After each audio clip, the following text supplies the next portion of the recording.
Hola a todos, muy buenas noches, bienvenidos. Estamos comenzando este programa y continuando con una saga de programa que yo llamo Gente que vale la pena escuchar.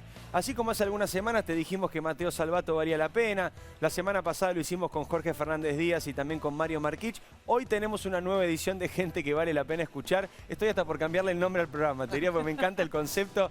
Hay acá una periodista enorme de la Argentina, una referente, recién estábamos comentando un poquito de la carrera. Me encanta que estés acá, Mónica, gracias por venir, Mónica Gutiérrez.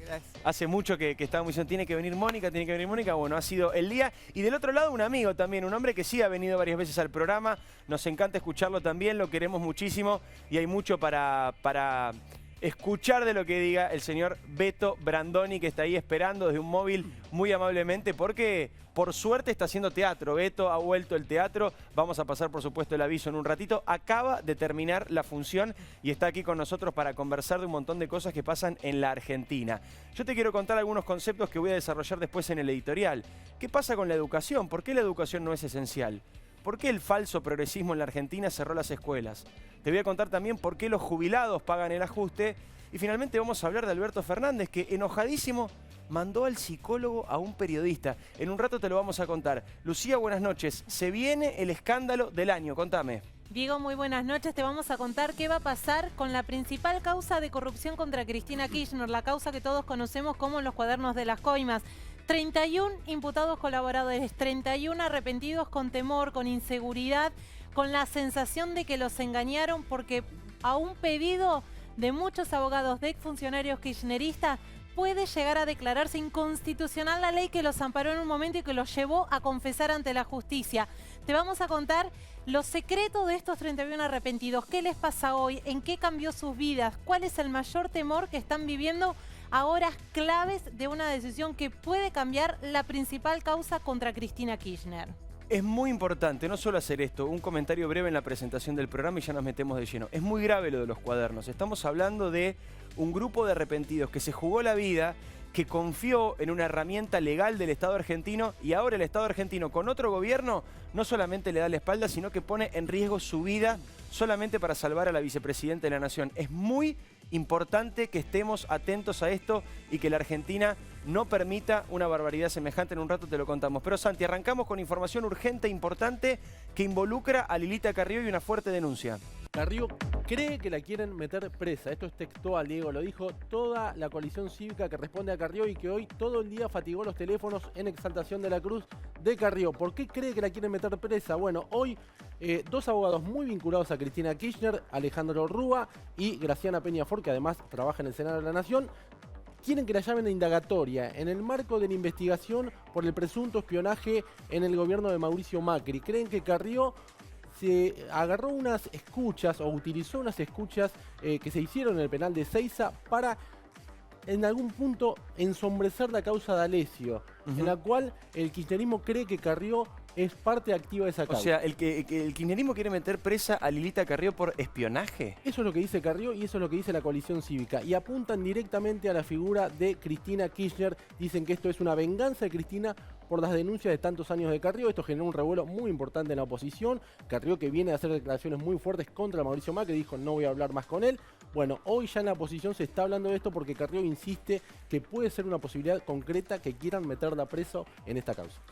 Se dan cuenta, ¿no? El frente judicial está peor que nunca. Por un lado, Lucía nos va a contar que puede caer la causa de los cuadernos, insisto, generando riesgo de vida para muchos de los arrepentidos. Y acá Santi cuenta la grave denuncia de Lilita Carrió, que considera que puede ser detenida y puede terminar presa en la Argentina. Y un dato más, Diego, sí, decime. En el marco de la discusión por el procurador, que es un tema central para Cristina Kirchner, también vamos a hablar de esto, y para Alberto Fernández tienen candidatos distintos la fórmula presidencial. Muy bien.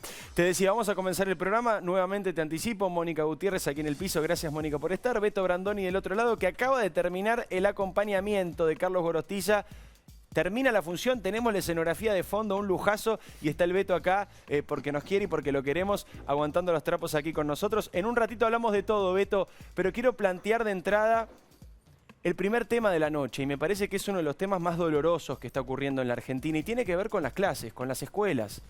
¿Por qué no le damos bola a los chicos? ¿Por qué las clases no son esenciales? No es una pavada esto, estamos hablando de un escándalo que ya tiene ribetes internacionales. ¿Por qué? Porque Apareció la Organización Mundial de la Salud y dijo, las clases tienen que volver. UNICEF dijo que el daño a los chicos es irreparable. E incluso dijo que hay una generación perdida. UNICEF habla de la generación perdida de COVID. La verdad es que aquí hay una cuestión política muy grave que quiero ahora conversar con mis invitados, pero que yo le puse de título "El falso progresismo cerró las escuelas". Terminó cerrando las escuelas. Da la sensación de que no terminamos de comprender la magnitud de la tragedia educativa que estamos viviendo en la Argentina. Se perdió un año completo y no fue por la pandemia del virus, no fue culpa de la pandemia, fue por otra pandemia.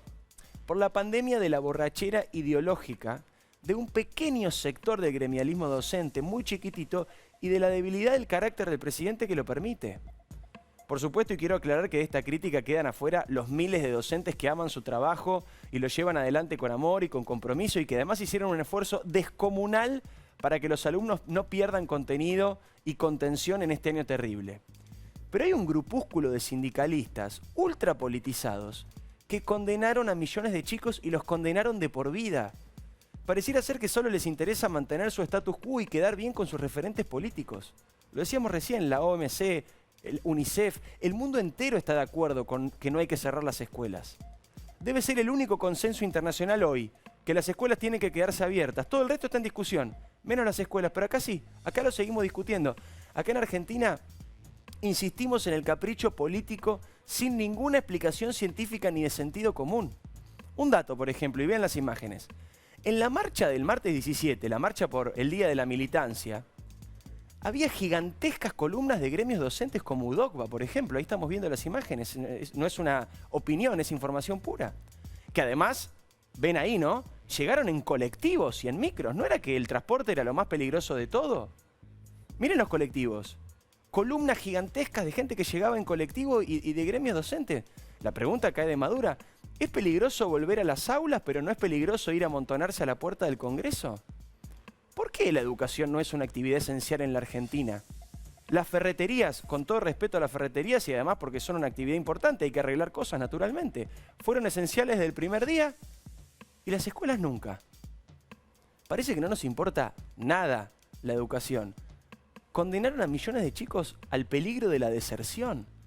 Porque además se dan un gobierno que se llena la boca hablando mal de la meritocracia, porque dicen que en realidad el verdadero valor es la igualdad de oportunidades. Y le robaron a los chicos más humildes un año entero.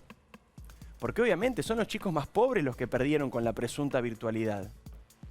Un año entero de educación perdido representa una caída de 6 puntos del PBI. 6 puntos del PBI. Es prácticamente todo el déficit de la Argentina. Última vez que lo pregunto y hablamos con nuestros invitados. ¿Por qué la educación no es esencial? En nombre del falso progresismo, cerraron las escuelas. Mónica, buenas noches. ¿Qué tal? Bienvenida, me encanta estás? tenerte. Gracias por invitarme. ¿Qué nos pasa? Yo en lo que hago hincapié es que, a ver, de la pandemia y de la cuarentena ni hablar, pero de la pandemia todos vamos a salir distintos de cómo entramos, ¿no? Hay gente que ha tenido más herramientas para enfrentarse a este terrible flagelo que está padeciendo todo el planeta. Y hay otras que tienen menos herramientas. Los chicos tienen muchas menos herramientas que los adultos para comprender de qué se trata, para encontrar mecanismos de adaptarse a esta situación. Y los chicos con menos recursos, los más pobres, tienen muchos menos. Como todas las familias con menos recursos tienen menos posibilidades de haberse adaptado a esta situación, sobrellevarla, surfearla, esperar la vacuna. La terrible desigualdad que sale de esta situación y que se hace muy visible, extremadamente grave en esto que vos decís, los chicos que no han tenido posibilidades. Porque, a ver, han hecho mucho esfuerzo muchos padres, muchos docentes sin duda de adaptarse. Totalmente. Pero no todos los padres estaban en condiciones de acercar a sus chicos a la vida virtual, porque no tienen equipos, dispositivos móviles, porque no tienen conectividad, porque no tienen mínimos instrumentos para acompañarlos en el proceso. Es muy difícil acompañar a un chico. Las madres están todas quemadas. Colapsadas, ¿Sí o porque no? además después tuvieron Padres que empezar también, a te digo. Los trabajar. padres también, pero Claro digo que las madres, perdónenme, pero la verdad que yo siento que también la pandemia ha sido feroz con las mujeres. Ni hablar, ni hablar. Porque la mujer, todo el mandato de la casa, de todo, ¿no? Superposición, la que trabaja online. Mónica, y no es una suposición lo que estás haciendo. Las cifras confirman que en pérdida de trabajo las mujeres son las que más perdieron, en aumentos en violencia doméstica, por supuesto, las mujeres son las que lo más sufren, en el cuidado de los chicos. Y no hemos hablado también. de un tema del que no se ha hablado porque es demasiado oscuro, que es el abuso sexual intrafamiliar y la violencia sexual intrafamiliar, del que seguramente en este momento, mientras nosotros hablamos, están siendo víctimas chicos y chicas en la Argentina, niñas y niños adentro de su propia casa. Si a eso le sumamos la terrible desigualdad de no haber podido seguir durante un año el proceso lectivo, por las razones que fueran, ideológicas, es tenebroso, es horrible. Entonces, y esta cosa de que podés ir al casino pero no a la escuela, de que te podés ir a tomar la birra pero no a la escuela, de que podés ir a una marcha pero no a la escuela. Podés ir a una marcha pero no a la escuela. Pero aparte es como no dimensionar el impacto en la vida de los niños. Claro. Los niños necesitan crecer, socializar con sus pares también. La escuela no tiene solo un sentido formativo, educativo, tiene un sentido de formación más integral para el niño. Digo, es pensar también qué infancia nos va a dejar esto. Bueno, hay chicos que ya, los pediatras y los médicos te dicen que han aparecido una cantidad de síntomas en los chicos. Bueno, esos pediatras le dijeron a Alberto Fernández ya hace muchos meses que tenían que hacer algo con los nenes.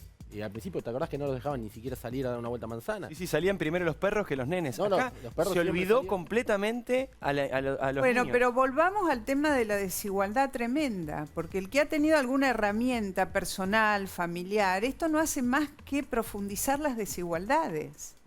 Y el que está en la franja más vulnerable es el que más rápidamente cae de esta pandemia. Y el que peor va a salir de esta pandemia. Absolutamente. Aprovecho y lo sumo a Beto. Beto, primero, gracias. Estás ahí en la escenografía. Ahora vamos a pasar el aviso como corresponde para que todo el mundo pueda ir a verte, ahora que por suerte volvieron los teatros de a poquito. Contame cómo estás viviendo vos esto de la educación que no vuelve, esta sensación de que los sindicatos tienen más poder que el sentido común o que las pruebas científicas. Mira, a mí ese tema es el que me parece más dramático de todos. La secuela de ese año sin colegios, sin escuelas. Yo no puedo estimarlo, pero tengo la certeza de que es una situación muy desdichada para el país y para el futuro. Y para los chicos en una situación que en realidad no era la ideal, porque ya había una alta deserción sin pandemia, y con esto la deserción va a crecer mucho y es un daño muy importante que no sé cuáles son los resultados, lo que vamos a poder ver. Es lo más grave de todo, junto con la desocupación. Pero bueno, hay otros intereses, el gobierno tiene otros intereses. El que decide en realidad son los gremios de educadores. La ciudad de Buenos Aires tiene 17 gremios, por ejemplo, y están diciendo que no va a haber clases el año que viene, ya están decidiendo que no va a haber clases el año que viene. Yo espero que no sea así, porque el daño es enorme, y acá no, es verdad lo que decía Mónica recién, hay gente que lo ha padecido mucho más que otra, pero en general lo han padecido los chicos. No ir a la escuela es una cosa trascendente que no ha ocurrido en otros países, y yo lo lamento muchísimo, y no sé cuál va a ser el resultado, no lo sé, pero es muy grave, muy grave. Fíjate que cuando el presidente habla de la meritocracia, el famoso tema de la meritocracia, que no sé realmente qué es lo que se quiere decir con esta expresión de que la igualdad de oportunidades empieza en la escuela, en el conocimiento, en la educación. El único elemento igualador en la vida que lo hemos tenido todos nosotros que hemos tenido la posibilidad de estudiar. No sé ustedes, yo tuve, mis padres en la cabeza lo que me metían era estudiar, es lo único que te va a sacar del fondo del mar, ¿entendés? Entonces, el gran igualador es la educación. El gran igualador es el conocimiento, es el aprender, porque eso te da posibilidades de entrar en un mundo, una dimensión diferente a la de tu... Yo creo que no se puede comparar el tema del mérito, que el mérito no sirve, es un despropósito incalificable, pero mezclar el mérito con la igualdad de posibilidades son dos temas distintos. Este país la tuvo la igualdad de posibilidades. El guardapolvo blanco significó una verdadera revolución en nuestro país. Y fue en muchos sentidos, durante mucho tiempo, un país casi ejemplar en ese sentido, ¿no? De modo que, en fin, yo lo siento mucho, es una de las cosas que más me duelen, porque además yo hice la escuela primaria y la escuela secundaria en escuelas del Estado, y las etapas de la vida, de esa vida, se miden a través de la escuela primaria. Terminar la primaria, de algún modo, es una etapa importante, es la entrada a la adolescencia, y no te cuento lo que es terminar el secundario, que es, de algún modo, el final de otra etapa importante, que es el final de la adolescencia y empieza la adultez, se supone. Ahora viene un poco más atrasada, pero me parece que son etapas importantísimas de la vida de los hombres y de las mujeres. Totalmente, por esto que decía Luciano, no es solamente el programa educativo, no es solamente la fotosíntesis, no es solamente la multiplicación, es el contacto con los chicos, es el contacto con tus maestros, es aprender a aprender lo que es la responsabilidad, ir todos los días al mismo horario en lugar. Nos podemos poner por un minuto en la cabeza de los chicos que, bueno, los afortunados que terminan la secundaria, porque si hay un nivel donde la deserción es altísima en nuestro sistema, es en la secundaria, es del 50%. La mitad de los chicos no terminan. Fuera de pandemia. Fuera de pandemia, de cuarentena y de todo lo demás. Lo que es para un chico que está terminando la secundaria, despegar, bueno, ahora sé que hay algunos encuentros, algunos están armando la fiesta de fin de año como para decir nos volvimos a ver alguna vez. Lo que debe ser terminar tu secundaria y salir al mundo adulto del trabajo, en el mejor de los casos de la universidad en este contexto. Muy duro, Pero muy duro. Además, un datito que las escuelas en muchas ocasiones se han convertido en el lugar de contención y en el único lugar de alimento para muchos niños. Eso ni hablar. Eso porque es una cosa sumamente inherente a la pobreza que viene arrastrando este país hace años, y la escuela se ha convertido en la solución para muchas familias, para muchos niños, de garantizarse mínimamente lo que se llama la copa de leche. No solo el alimento, la detección de situaciones familiares complejas. De diagnósticos de enfermedades y de situaciones de violencia intrafamiliar tremendas. Totalmente. También. Y agrego un tema más. Ahora vamos a hablar de los jubilados, que yo creo que son los que están pagando el ajuste. Vamos a hablar de Alberto mandando al psicólogo a un periodista que le preguntó ni más ni menos que por la inseguridad. Lilita Carrió denuncia que la quieren meter presa. Puede caer en el escándalo del año la causa de los cuadernos, pero incorpora un elemento esto de la educación que también fue polémica esta semana, lo dijo mi viejo el martes también, muy contundente porque ocurrió justo ese día. A veces la politización de, insisto, cierto sector menor de una parte de los gremios, no estamos hablando de los docentes, porque eso sería una injusticia y un error, cierto sector ultrapolitizado de los gremios metió además un concepto terrible, o volvió a meter un concepto terrible, que es el del adoctrinamiento a los chicos. Entonces, de golpe, el nuevo ministro de Hábitat, Ferraresi, veíamos que utilizaba a los chicos en un acto para que digan lo que él quisiera. En la jura. En el momento, ¿se acuerdan del tema Maldonado? Había docentes que le enseñaban a los nenes que Maldonado había sido... Eso es viejo como el hilo negro. Claro, secuestrado y desaparecido, cosa que claramente no fue así. Hace poco en una pregunta, el martes, en una pregunta para el CBC, un profesor daba por hecho una cantidad de afirmaciones sobre el gobierno anterior que eran simplemente opiniones. Y eran encima en una cátedra de pensamiento científico. Una contradicción increíble. ¿Por qué crees que se va a la educación? ¿Por qué esta vulnerabilidad de... La educación es cada vez más... No quiero calificarlo demasiado terriblemente, pero métodos de adoctrinamiento cada vez peor de los y chicos, encima adoctrinamiento. Eso no es la primera vez que se hace, está escrito en la historia. No, ni es nuevo. Los libritos Evita me ama. Claro, pero ¿cuánto pasó de eso, Mónica? ¿Seguimos con lo mismo? Bueno, qué sé yo, son métodos que se han empleado siempre porque... no sé, me da esta cosa comentar esto porque digo, no... pasa en todos los niveles de la educación. Eso. Terrible, terrible. Beto, vos querías decir algo. Ahí está el trabajo de los padres, ¿no? De poder estar atentos a tener mucha conversación sobre las cosas que pasan. Yo creo que con los chicos, con los adolescentes ni hablar, pero con los chicos hay que hablar de todos los temas, incluso estos, los de la política, desde muy chicos. Absolutamente. Los de la inseguridad, los del acoso. Para que piensen con libertad. Para que aprendan a distinguir, porque vivimos en una sociedad donde los sesgos de confirmación han dividido al mundo, lo han simplificado atrás de consignas. La realidad es demasiado compleja para creer que la podés resolver con una frasecita. Tal cual, tal cual. Luis, ¿querías agregar algo? No, simplemente que no es nuevo, lo del adoctrinamiento no es nuevo. Viene desde hace ya años. Hay algunos colegios que están absolutamente bajo ese estilo de adoctrinamiento, no es nuevo. No es nuevo. Colegios muy tradicionales de la ciudad de Buenos Aires es así. No es nuevo. Viene de hace muchos años. Yo me acuerdo, cuando yo era chico también estaba. Así que es una característica de los gobiernos peronistas. No hay nada que hacer. Sí, pero hubo regímenes autoritarios anteriores en el mundo que empleaban los mismos medios. Por supuesto, no por supuesto. No es que lo inventaron. Sí. Yo creo que es el primer puntito. Yo creo que cuando empieza a aparecer esto ya estamos hablando de una situación cuasi fascista, ¿no? Es fascista la idea de adoctrinar a los niños, es como el primer pasito del fascismo. Bueno. No sé, Beto.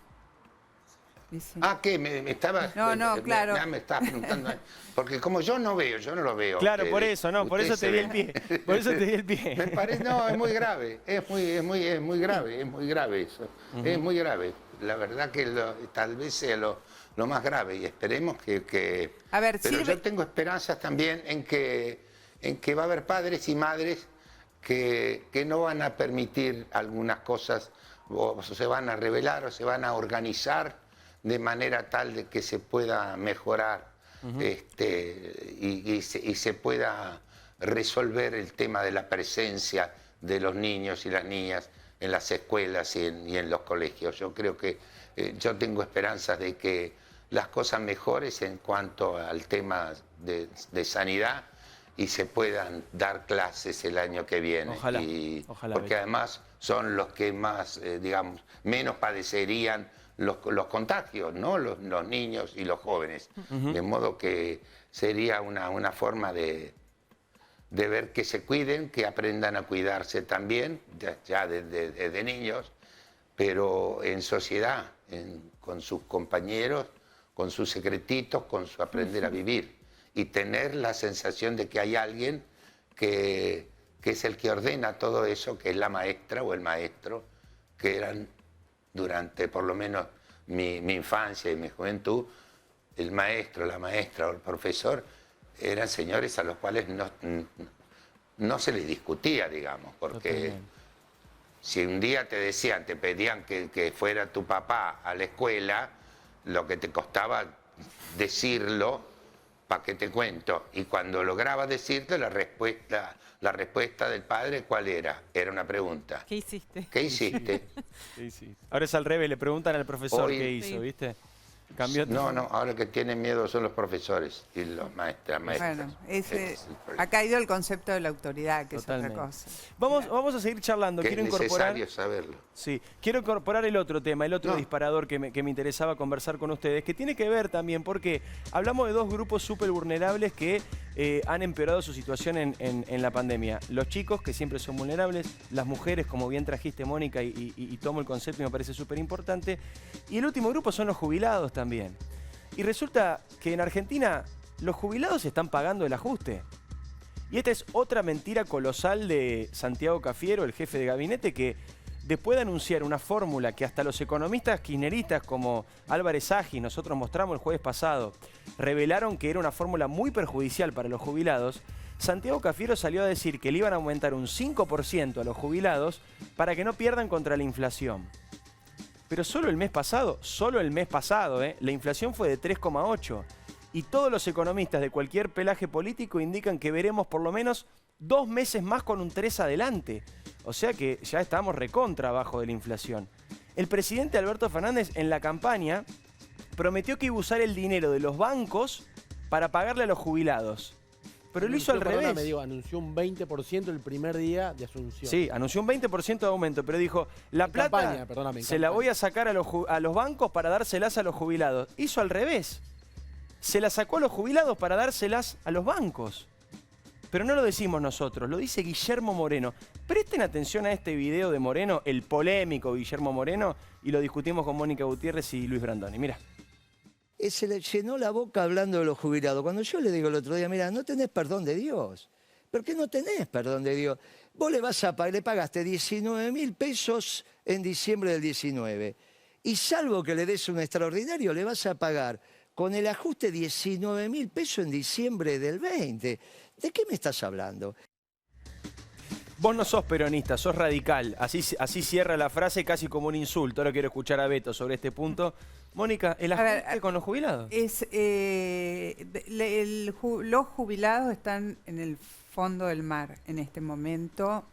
Hay que decir todas las cosas tal cual son. El sistema previsional está quebrado. Menos del 50% o el 50% de lo que lleva a pagar a jubilados y pensionados no sale de los fondos regulares del ANSES, sino que sale en definitiva de otro tipo de impuestos. Está quebrado. La fórmula de Macri no se iba a poder pagar y seguramente esto de ahora es una miseria. Coincido con vos en que el ajuste es feroz sobre los jubilados. Pensar que un jubilado puede vivir, y creo que el 70% del total está entre una y dos jubilaciones mínimas, el monto, que llega con suerte ahora con el 5% al 19%, es no tener en cuenta nada. ¿Por qué nunca juega Ahora, la política? quiero decir algo antes del 5%, porque después viene todo después va a venir toda una discusión que si la inflación, se acercaron a la inflación o no. Primero, la nueva fórmula no introduce el concepto de la inflación. No está. Razón por la cual No solo no la tiene, sino que la elimina, ¿no? partís de una base muy baja y después quedás a la cola de todo. Pero además la inflación no fue del 3,8 fue la inflación general. ¿De cuánto fue, chicos, ustedes que siguen la noticia, la inflación de alimentos? Sí. 4,8 casi 5. Claro, de alimentos. Y de canasta básica, 5,6. La inflación sobre el precio de los alimentos, siempre en la proporción, es bastante más alta. Entonces, la última, la de octubre, fue del 4,8. En Argentina necesitas ganar 50.000 pesos. Una familia necesita ganar 50.000 pesos para no ser pobre. Sí. Te van a decir que esto es por persona. Te van a decir que es por persona y que el jubilado es una persona. Pero el jubilado necesita más recursos por los medicamentos, por un montón de cuestiones más. Pero además consume, si vos tenés 18.000 pesos por mes en el bolsillo, ¿cuánto de eso lo destinás a alimentos? Todo y no te alcanza. Alimento y medicamentos, no gastan en otra cosa. No te alcanza. La realidad es que que el jubilado, la clase pasiva, quedó totalmente a la cola. También es cierto que el Estado no encuentra cómo pagarlo. Y esta cláusula nueva para dejar contento al FMI, que es de ajuste y todo lo demás, no resuelve la cuestión previsional. Porque hay una única manera de poder pagarle a la enorme cantidad de jubilados, muchos de los cuales se incorporaron sin aportes, en sucesivas moratorias, pues ese es otro tema, que es aumentando la producción, incorporando trabajadores en blanco al mercado de trabajo, incrementando las inversiones, que es todo lo que no va a venir en función del rollo político en el que estamos metidos, donde adentro de la coalición de gobierno traccionan dos maneras distintas de resolver este tema. Está buenísimo lo que decís, Mónica. Te quiero escuchar, Luis, también sobre este tema. No, estoy absolutamente de acuerdo. El tema es muy grave y es muy difícil de resolverlo tan y como están las cosas, porque la manera orgánica, razonable de resolver el tema de los sueldos de los jubilados no está funcionando, porque la relación entre activos y pasivos está desmoronada, no existe y no se puede sostener de esta manera. Es esto nada más. Preguntita personal, Beto, porque acá tuvimos que cortar Sí. el video por cuestiones de tiempo, ¿no? Para escucharlos más a los invitados, pero Sí. esta frase de Moreno contra Alberto Fernández termina diciendo como un insulto: vos no sos peronista, vos sos radical. ¿Qué te pasa cuando un tipo como Moreno usa la palabra radical como insulto? No. Y no, me causa gracia. No, es un personaje que no se puede tomar en serio, ni uno ni otro. De modo que no me afecta en absoluto que diga radical como como si quisiera decir imbécil o traidor o apátrida o esas cosas que suelen decir. No me afecta en absoluto lo que pueda decir Moreno. Está muy bien. En un ratito hablamos, atención, de Alberto Fernández mandando al psicólogo a un periodista que le preguntó sobre la inseguridad.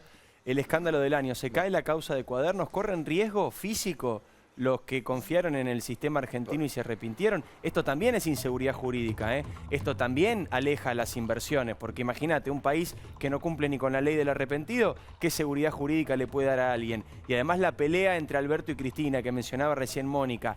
Hoy te contamos sobre Rafecas, que es en este momento el punto que más los separa, el procurador. Pero quiero contarte simplemente algunas cositas más que tienen que ver con lo de Alberto Fernández. Le dijo a un periodista, el presidente de la Nación, que vaya al psicólogo. Alberto Fernández es una persona que, más allá de que lo disimula y está todo el tiempo tratando de tener un tono afable, campechano, ¿viste? Como incluso hasta en el tono de voz, en la manera de hablar. Es una persona muy irascible, tiene rabietas todo el tiempo. Todos los periodistas que tuvimos la posibilidad de entrevistarlo y hacerle una pregunta, ni siquiera digo incisiva o tramposa, nada, una pregunta normal, de manual, o por el déficit. Incisiva no estaría mal igual, ¿eh? No, pero por eso te digo, ni siquiera incisiva, una pregunta de manual, de la bolsa de preguntas comunes que se le hace a un primer mandatario, pero de todo tipo. Mercedes Ninzi en la calle, Luciana Geuna y Maru Dufar aquí en el a dos voces, Edgardo Alfano y Marcelo Bonelli, me pasó a mí, le pasó a Johnny Viale, le pasó a los periodistas en Córdoba. A cada persona que hizo una preguntita, por ahí un poquito más, a cara de perro, se pudrió todo. Y otra vez hay una rabieta inexplicable del presidente. El colega Javier Díaz le preguntó, con un respeto, pero de ahora van a mover el tema, con un respeto, vos lo conoces a Javier Díaz, ¿no? Porque laburaste mucho tiempo en América. Un respeto, Javier Díaz, un tipo que hace muchos años que viene laburando, un tipo serio, respetado. Con un respeto, le preguntó por la inseguridad. ¿Está mal preguntar por la inseguridad? Es en todas las encuestas la principal preocupación de los argentinos. Fíjense. Hay una sensación de que se van por caminos diferentes en materia de seguridad, inclusive de imputabilidad, y también es parte de la pregunta que quiero hacerle, teniendo en cuenta que hay muchos menores de 18 años que están cometiendo los delitos más graves, tiran por matar. Quiero saber una opinión respecto de esto, presidente. Yo sobre sus sensaciones lo único que le puedo recomendar es que lo hable con su psicólogo, eso me llega a mí. Y sobre sus sensaciones yo no puedo hacer mucho, porque son sensaciones suyas. Wow. Lo mandó el psicólogo, Javier Díaz. A algunos los mandó a estudiar, a otros los mandó a leer, ahora te manda el psicólogo. ¿Por qué está tan enojado el presidente? ¿Con quién está tan enojado? ¿Está mal preguntar por la inseguridad? ¿Está mal sentir miedo por tu familia? ¿Tenemos alguno de los tapes unos tweets de Alberto Fernández? Porque antes de ser presidente, él ya mostraba este carácter. A cualquiera que le hablaba por las redes le decía estúpido, forro, pelotudo, imbécil. Y ahora como presidente, lo dijo la semana pasada, esto lo digo para los imbéciles que después dicen tal cosa. Cada tanto dice, porque los estúpidos que opinan tal otra, los imbéciles, los tarados. Es un nivel de enojo importante. Te pregunto, Mónica, y ahora quiero escuchar a Beto. ¿Con quién está enojado Alberto? ¿Por qué tanto enojo? Yo creo que en el contexto... Alberto no es el único que está enojado, hasta donde yo sé. Porque hablando con gente, con dirigentes que están en distintos... moviéndose en la trastienda, digamos, del poder, hay mucha gente enojada. Dicen que Cristina está enojadísima. Cuando vos preguntás, ¿pero con quién están enojados? Te dicen con la vida, con la pandemia, con el virus, con la frustración de que creía que iba a poder gobernar de una determinada manera, vino todo esto, se me complicó con lo que no logro resolver de las propias tensiones internas. A ver, me parece que todo el mundo tiene derecho a estar enojado, a estar frustrado, a sentirse mal, ni hablar cuando estás bajo el estrés de gobernar. Pero alguien que está en ese lugar, como en cualquier lugar de toma de decisiones, tiene que aprender a manejar sus emociones. ¿Quién ayuda a manejar las propias emociones? La misma persona a la que le recomendaron a Javier Díaz. No lo dije yo. No, por supuesto. No sé vos, yo qué cuando he pasa, estado Mónica? desestabilizada emocionalmente he ido a recibir una atención Pero es esto profesional que vos para decís. reencontrarme con mi eje y suelen ser buenos los tratamientos. Pero me hace reír. Pero es esto que vos decís. ¿Por qué?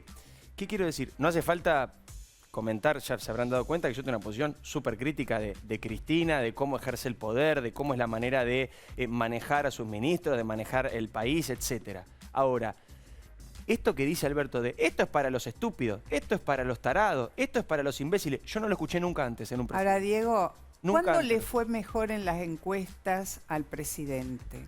En el primer momento de la pandemia, cuando asumió un rol de contención, en la comunicación él trataba de contener, de explicar, un poco docente. Eso en algún momento se terminó. Se rompió. Pero se Pues, terminó por los resultados, Mónica, porque los resultados no fueron los... No, pero quiero decir, me refiero a la manera de comunicar, no estoy hablando de los resultados de la pandemia. Lo que estoy queriendo decir es que alguien que está con una responsabilidad tan grande no puede perder el control. No debe perder el control, porque la gente está demasiado mal para que además bancarse enojos, malestares, fastidios, irritaciones en el discurso.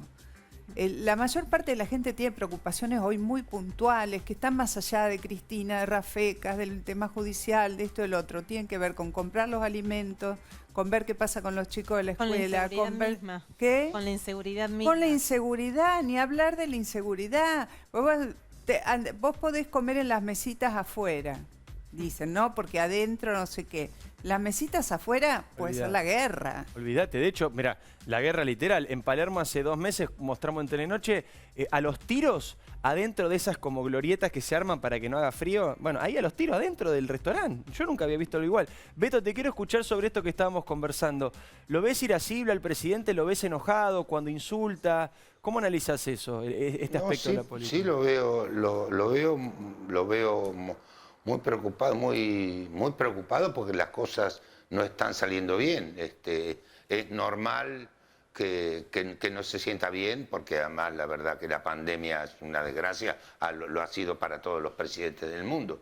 Es una cosa muy grave, pero es necesario sobreponerse a esas cosas y no perder el eje y el equilibrio, y sobre todo lo que significa la personalidad del presidente. Es el presidente de la República y no puede comportarse como un ciudadano cualquiera que se puede permitir algunas licencias o deslices, porque él tiene que dar, le guste o no, un ejemplo a la ciudadanía. Y este deber no lo puede suspender de tanto en tanto con un berrinche. Entonces es muy serio, porque él tiene una representatividad muy importante que, les guste o no les guste a algunos, a muchos argentinos, unos cuantos, los que son, es el presidente de todos. Totalmente. ¿Te acordás de algo parecido, Beto? Porque yo no me acuerdo. Aunque no nos reconozca a todos. No me acuerdo de un perdón. presidente, no me acuerdo antes, apelo a ustedes que tienen más información y más memoria. No me acuerdo antes de un presidente que diga estúpidos, tarados, imbéciles a la hora de anunciar una medida. La última Gente vez de dijo, bien. También bueno, el mismo gente de presidente bien y que habla gente de la del gente de mal. bien, de gente de Eso mal. ni hablar, pero Ahora ahí- digo, acá hay insultos. La última vez que dijo, y esto lo dijo, estaba hablando otra vez del tema de Grabois, de las tierras improductivas y demás. Y esto lo digo para los imbéciles que después hablan de tal cosa y tal cosa. Beto, ¿escuchaste alguna vez o te acordás de un presidente, ahora quiero ir con Moni también, no en corresponde. estos términos? No corresponde. Pero esto me hace acordar al día que Raúl Alfonsín le dijo a vos, gordito, no te quejes, que tan mal no te fue. Fue un escándalo en el país. Que Sí, se no, y venía el mundo además, abajo. Beto, yo me acuerdo de algo que siempre digo a Alfonsín. Alfonsín era un calentón mal, un gallego calentón. Y te solía gritar cada tanto una nota, te pegaba una zamarreada. Sí. Pero yo te aseguro que terminaba la nota, primero que no te lo tomabas agresivo, lo veías como parte de su... terminaba la nota y venía y te pedía disculpas. Te pedía disculpas. A mí me ocurrió varias veces eso. Bueno. Decía, uy, me agarraron nervioso, pero no insultos de ese tipo. Y ahí yo estoy pensando, vos dijiste recién una palabra que para mí es clave, que es la palabra ejemplo. Acá se habló mucho del odio, de los odiadores, de toda esa historia, de que el que odia, de que primero de no odio, de todo. La palabra odio tiene como un lugar... todas estas situaciones de exaltación, lo que hacen es fomentar el odio. Absolutamente. Entonces, Por el supuesto, ejemplo es una pena. empieza por arriba. Tal cual. Y hay acá un problema en nuestra dirigencia con los ejemplos. Hay un problema serio. No hay valor, no solo del mérito, del ejemplo. Nadie asume que estar en el espacio público supone dar un testimonio de algo que tenga que ver con algún valor. Vos no podés firmar el decreto un día del aislamiento, del distanciamiento y al otro día amontonarte. No va, no ayuda, no ayuda. Y eso tiene que ver con centrarse en un eje y me parece que hay mucha gente que está enojada, nerviosa, frustrada, porque también entraste con poder y podés salir sin él a la pandemia. Ya seguimos conversando. Está Luis Brandoni, al que le quiero agradecer especialmente. Lo ven ustedes, dame un pleno. Mira, atrás está la escenografía. Atrás está la escenografía del acompañamiento, que es una obra de Carlos Gorostiza, que va de miércoles a domingo a las 8:30 de la noche en el Multiteatro. ¿Lo dije bien, Beto? Sí, no siempre. Los domingos es a las 7. Está bien. Y el sábado es a las 8 y a las 10. Pero de miércoles a domingo seguro. Perfecto. Estamos haciendo con David Di Napoli esta obra maravillosa, que no tengo pudor en decirlo porque es una obra de arte y es una gloria del Teatro Nacional. Y bueno, y estamos tratando que la gente recupere en lo posible el hábito del teatro en una ciudad muy teatralera como es un país con mucha afición por el teatro y por el cine. Estos 8 meses han sido graves para esta actividad, pero bueno, lo cierto es que tenemos algunos teatros ya abiertos haciendo funciones. Seguramente a principios de año va a haber muchos más teatros y vamos a ver si recuperamos, estoy viendo la calle Corrientes desde acá, recuperar la vieja y querida calle Corrientes, rumorosa, con luces, con librerías, con teatros, con cines, porque ese es el recreo de la gente y es una cosa que nos está haciendo mucha falta, porque hemos pasado, unos peor que otros, pero en general hemos pasado un rato largo, que son 8 meses, de una situación muy compleja. ¿Crees que ahí también tuvo que ver la política? ¿El gremialismo político también tuvo que ver con que el teatro tardara tanto en volver? Porque yo sentía que muchas asociaciones que defienden a los actores no pedían que volviera el teatro. No, algunos no. Bueno, no lo sé, porque hay una entidad de la cual yo no pertenezco hace ya muchos años que no se manifestó en ese sentido, pero digamos, era razonable durante muchos meses en que no hubiera teatro. Pero el teatro ahora volvió, los protocolos son muy rigurosos, pero son cómodos y fáciles de cumplir. El personal de teatro, como el de otro teatro, están preparados para eso. Y la verdad es que nos gustaría que el teatro vuelva a ser lo que fue. Va a volver. Una característica importante de la ciudad de Buenos Aires. Absolutamente. Hace unos años fue la tercera capital teatral del mundo y bueno, hay muchos países y grandes capitales que también lo están padeciendo, pero va a seguir viviendo el teatro y la verdad que es un rato muy lindo que se puede brindar la gente de ir al teatro, porque como suelo decir, el teatro le hace bien a la gente. Se viste, va, se comporta como un niño para que le contemos un cuento y pase lo que pase, llueve, truene, con algún malestar físico, nosotros no lo podemos demostrar. Nosotros tenemos que hacer la función como corresponde y en este caso hacer Carlos Gorostiza en el acompañamiento es un gusto. Se nos hace siempre muy cortita la función porque es muy hermoso hacerlo y muy lindo sentir lo que le pasa a la gente. Gracias, Beto. Nuestro trabajo. Gracias por esta Gracias emoción, a por este ustedes. compromiso, por haber estado, por haber Gracias a bancado. ustedes. Ahí en Escenografía lo vuelvo a decir. De miércoles a domingos, Sí. 20-30 seguros, sábado y domingo y otros horarios también. Ahí en el Multiteatro, el acompañamiento Sí, de sí. Carlos Gorostiza Ahí. con el gran Beto En Brandoni. Corrientes al 1200, Ahí está. digamos. Hecho Corrientes y todo. Talcahuano.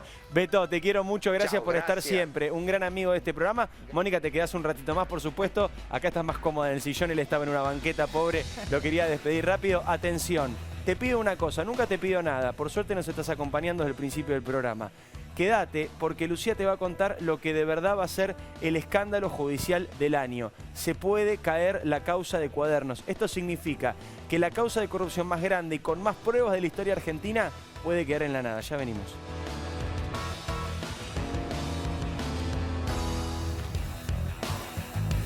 Industria, construcción, logística, minería, todas estas actividades tienen algo en común. A la hora de renovar o vender sus activos, confían en el especialista.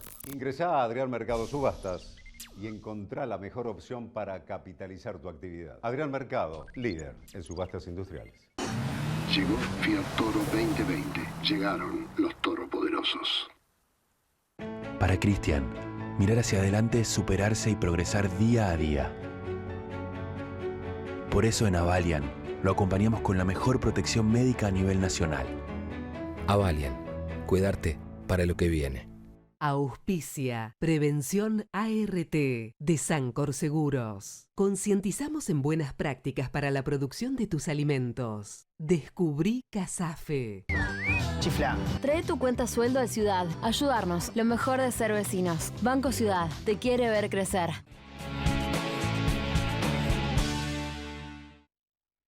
En Vicente López seguimos trabajando para estar cada día más seguros. Vivamos Vicente López. Canjea tus puntos Quiero por lo que quieras y ahorra en supermercado, recarga de celu, combustible o un viaje.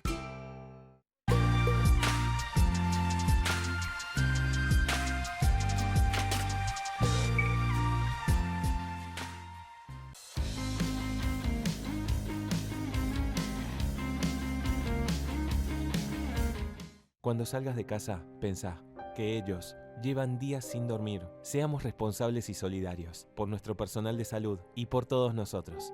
San Juan.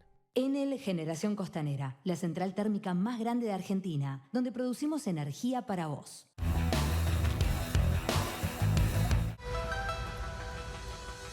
Bueno, seguimos acá en el programa, lo prometido. Atención con esto. Créeme que vas a hablar de esto durante los próximos meses.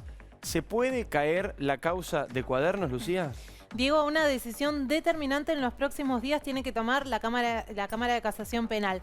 Fácil, 31 personas están esperando esa decisión, 31 arrepentidos.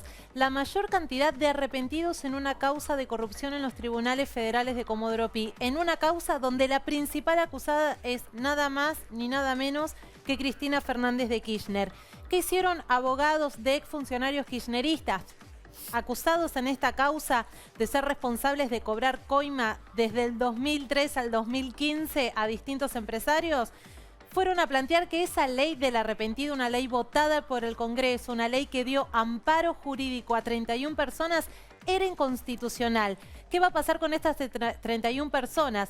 Abogados de algunos de estos arrepentidos nos dijeron que esta es una manera de adoctrinar a las personas que tienen información en casos de corrupción. Vos hiciste un libro sobre los arrepentidos. ¿Tienen miedo? Tienen miedo muchos de ellos. ¿Por qué? Porque se les caen todos los beneficios que esta ley les otorgaba. Si hay un juicio y hay una eventual condena, ellos iban a tener una morigeración de esa condena, una condena menor, porque habían colaborado con la justicia confesando primero el delito que ellos cometieron, pero dando información sobre autoridades superiores, por ejemplo, el rol que cumplió Julio De Vido, el rol que cumplió Roberto Barata, el rol que cumplió la propia Cristina Fernández de Kirchner. Sí. Pero ahora, si dejan de ser arrepentidos, lo que sucede es que quedan acusados, quedan confesos y entre una eventual condena su situación puede ser peor. Es grave porque estas 31 personas sienten que ya la justicia, que les había prometido un montón de cosas, y el Estado argentino, como garante del mismo, el Estado no se los está dando. Si esto se cae, el Estado estafó a los arrepentidos y nos estafó a todos nosotros, porque si no se puede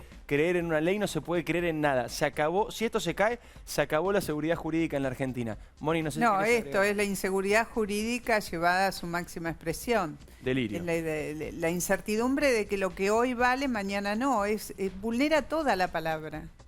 Porque ¿cómo crees vos, por ejemplo, que este impuesto de ahora es por única vez? ¿Cómo crees vos que efectivamente no crees nada? Si confesás, si te van a respetar lo que te prometieron. Claro, y muchos arrepentidos que se convirtieron en testigos protegidos. Esto es importante. Sí, no, eso es decir, eso que corre sus riesgo vidas su vida. corrían riesgo. Además, supongo que la despedimos, morigeración de la pena fue si cae. Claro. Sí, claro. Nos despedimos con un brindis como siempre. Acá está la copita, respetando distancia, cada uno agarre la propia. Gracias, chicos, por la información. Programón, gracias a ustedes por estar del otro lado. Gracias, Royás, por la ropa, como siempre. Mónica, me encantaría que cierres. La semana pasada le tocó Mario Marquich. Si querés brindar por algo, alguna palabra, alguna reflexión, nos estamos despidiendo. El deseo de la vacuna. Muy bien, Mario dijo lo mismo. Que llegue Mirá. cuanto antes y que bajemos los decibeles de la confrontación. Me encanta. Que todos hagamos nuestro pequeño aporte a que si hay odio y hay odiadores, que los hay y muchos, los vayamos neutralizando con una palabra un poco más empática con los demás. Sobre todo con aquellos que más están sufriendo esta situación de pandemia. No, por eso me encantó tenerte, Moni. Muchas gracias. A la Gracias. distancia, gracias, chicos. Gracias. Se queda con la rosca. Hernán Lacunza en la rosca. Nosotros nos retiramos, nos encontramos el jueves que viene. Seamos libres, lo demás no importa nada.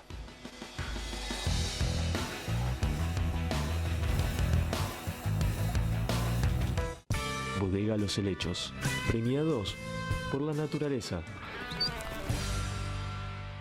Llegaron los bizcochitos Cachamay, con menor contenido graso, para acompañar tu cachamate preferida. Todos sabemos lo que representa para la logística de una empresa una flota moderna de vehículos. Por eso, a la hora de renovar el parque automotor, piense en el especialista, Adrián Mercado, líder en subastas industriales. Nueva Chevrolet Tracker, la nueva normalidad de las SUV.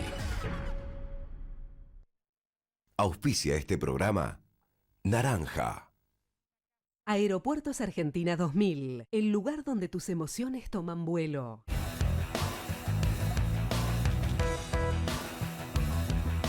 Si hacemos un cambio, el futuro es posible.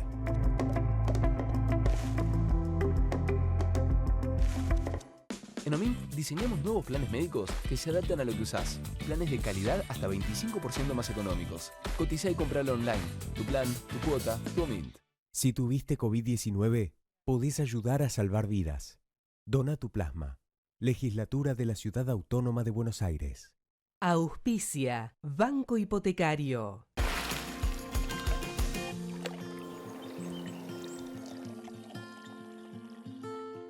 Si estuviste en contacto con un caso positivo de coronavirus, hacete el test.